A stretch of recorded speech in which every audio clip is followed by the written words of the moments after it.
प्रभु यीशु मसीह के नाम में सभी साथियों पास्टर प्रचारक को जय मसीह कहता हूँ। हालेलुया। प्रभु सबको आशीष दे। आज हम देखते हैं यूहन्ना तीसरे अध्याय के 13वें से। उस समय यीशु गलील के यरदन के किनारे यूहन्ना के पास उसने बपतिस्मा लेने आया, परंतु यूहन्ना यह कहकर उसने रोकने लगा, मुझे तो तेरे से बपतिस्मा लेने की आवश्यकता है और तू मेरे पास आया है। हालेलुया। इस पद में मेरे प्रियो बहुत एक बड़ा व्याख्या छुपा हुआ है। यहाँ पास यूहन्ना अपने आप को छोटा करता है, नम्र करता है कि मैं तुझे बपतिस्मा क्यों दूँ, मुझे तो तेरे से बपतिस्मा लेने की जरूरत है। लेकिन यीशु उससे बपतिस्मा लेता है, वो अपने आप को छोटा करता है यूहन्ना के सामने कि नहीं, ये कार्य होने दे, मुझे तू बपतिस्मा दे। इस विषय में एक आर्टिकल है, उसको बहुत ही विस्तार से और समझा कर लिखा गया है और उसे आप आने वाले वीडियो में आप उसे देखें, निश्चित तौर पर आपके लिए आशीष का कारण ठहरेगा। आप उसको देखिए, अच्छे से समझिए, पढ़िए, आपके लिए आशीष का कारण ठहरेगा।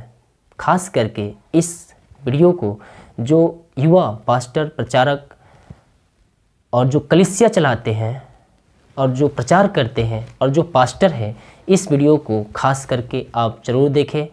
खास करके ये आपके लिए ही ये वीडियो है और विश्वासी भी इस वीडियो को देखें और अपने जीवन में लागू कीजिए। इस वीडियो को देखें और अपने जीवन में इसको लागू कीजिए, निश्चित तौर पर आपके लिए आशीष का कारण ठहरेगा। हालेलुया। प्रभु सबको आशीष दे। God bless you. नम्र और महानता। विश्वासियों के बीच में आज सबसे बड़ी गड़बड़ी ये चल रही है कि वो एक दूसरे की अभिषेक की ना ही कदर करते हैं और ना ही अपनी सही हैसियत मानने को तैयार हैं।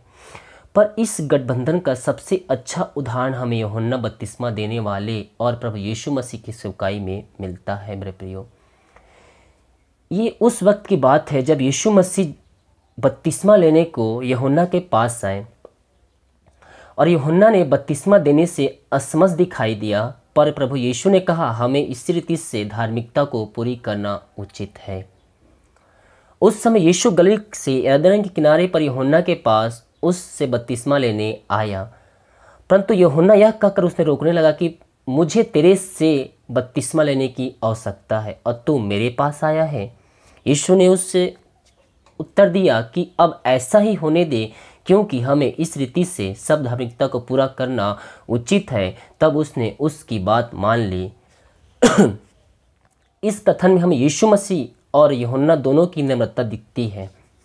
यीशु मसीह यूहन्ना से बपतिस्मा लेने जाते हैं, ये बिल्कुल ऐसे ही है जैसे स्कूल का प्रिंसिपल नर्सरी क्लास के बच्चों के साथ बैठकर ABCD सीखने आया हो और टीचर उस वक्त प्रिंसिपल को देखकर घबरा जाए और सोचेगा कि मैं इनसे क्या ABCD पढ़ूं, उल्टा ये मुझे पढ़ा सकते हैं। या ये बिल्कुल ऐसा है जैसे कि कोई तैराक बच्चों को 10 फीट गहरे स्विमिंग पूल में तैरना सिखा रहा हो और उसे कोई ऐसा उत्साह तैयारी सीखने आ जाए जो समंदर में सफरिंग और डाइविंग करता हो। ठीक इस रीति से यूहन्ना की घबराहट यीशु मसीह को देखकर जायज़ थी और सोच रहा होगा कि मैं इन्हें क्या बपतिस्मा दूँ, उल्टा ये मुझे बपतिस्मा दे सकते हैं। पर यीशु मसीह ने अपनी नम्रता और महानता को दरकिनार कर के यूहन्ना से ही बपतिस्मा लिया। यूहन्ना की महानता इसमें है कि वो मान गया कि यीशु मसीह से रुतबे में बहुत छोटे हैं, और यीशु मसीह की महानता इसमें थी कि अपने से कम अभिषेक, कम बुद्धिमान और कम सामर्थी जन से उन्हें बपतिस्मा लिया, यानी खुद को यूहन्ना से छोटा कर लिया। यूहन्ना अगर आत्मिक जन ना होता तो यीशु को अपने से महान ना बताता, क्योंकि अभी तक यीशु की सेवकाई शुरू नहीं हुई थी, पर यूहन्ना हजारों को बपतिस्मा दे चुका था। यूहन्ना सोच सकता था कि अभी तक यीशु ने तो एक भी आत्मा नहीं जीती, पर मैंने तो जाने कितने को बपतिस्मा दे दिया है। पर यूहन्ना ने अपनी सामर्थी सेवकाई पर घमंड नहीं किया और मान लिया कि यीशु उसे बहुत सामर्थ और महान है, जबकि अपने बपतिस्मा तक यीशु ने एक भी आत्मा नहीं जीती थी। मेरे प्रियो, यीशु मसीह भी अगर आत्मिक जन ना होता तो खुद को यूहन्ना के सामने छोटा ना करते और घमंड दिखाकर यूहन्ना को खुद से छोटा होने का एहसास करा सकते थे, पर नहीं उन्होंने खुद को शून्य किया। पर आज जो जलन और खुद को दूसरे से बेहतर दिखाने की होड़ अन्य जातियों में है, वही होड़ मसीह समाज में है, विश्वासियों में है और प्रभु के दासों में है।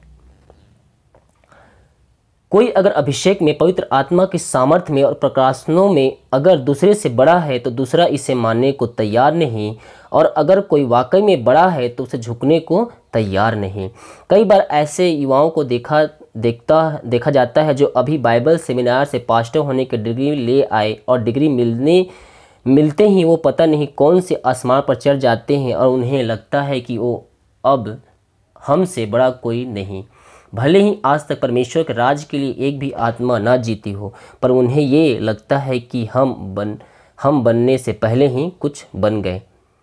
अगर अपने नाम के आगे एक प्रभु के दास ने प्रेती या प्रॉफिट भविष्यवक्ता लगा दिया तो दूसरा भी लगाने में देर नहीं लगता। सिर्फ इसी रीति इसलिए कहीं मैं इससे छोटा ना गिना जाऊं। अगर ये प्रेतियों या ये प्रॉफिट है तो मैं कम नहीं। भले ही उन्हें बुलाहट प्रेतियों या प्रॉफिट की ना हो, पर वो यूहन्ना की तरह खुद को छोटा मान नहीं पाते और इसलिए अधूरे रह जाते हैं, क्योंकि ऐसे अंधे सेवकों को दूसरे सेवक से जो ज्ञान प्रकाशन और सामर्थ्य में इन्हें ज़्यादा है, कुछ सीखने में शर्म आती है। यूहन्ना ने खुद को छोटा मान लिया, यानी कि राज में उसे अपनी सही उपाधि को स्वीकारा, और यीशु मसीह ने खुद को छोटा यानी यूहन्ना से भी छोटा कर लिया, यानी कि अपनी बुद्धि, सामर्थ, अभिषेक के सामने यूहन्ना को तुच्छ नहीं जाना। हमसे अच्छा कोई गाता है, पर हम अच्छे गाने वाले को कभी शाबाशी नहीं देते और ना ही ये स्वीकारते हैं ये अच्छा गाता है। कोई अच्छा प्रचारक करता है, पर हम नहीं स्वीकार पाते कि कोई अच्छा प्रचार करता है। कोई अच्छा व सुंदर है, पर हम नहीं स्वीकार करते हैं। इससे विपरीत हम जलन के शिकार हो जाते हैं और खुद की दृष्टि में महान बनने की कोशिश करते हैं। आज अगर यही नम्रता कलीसिया में प्रभु दासों में आ जाए तो उन्हें बड़ा और महान होने से कोई नहीं रोक सकता। हालेलुया। प्रभु सबको आशीष दे। इस सुनने द्वारा ये लाइक और कमेंट और शेयर कीजिए ताकि दूसरे भी इस द्वारा आशीष पा सके। God bless you.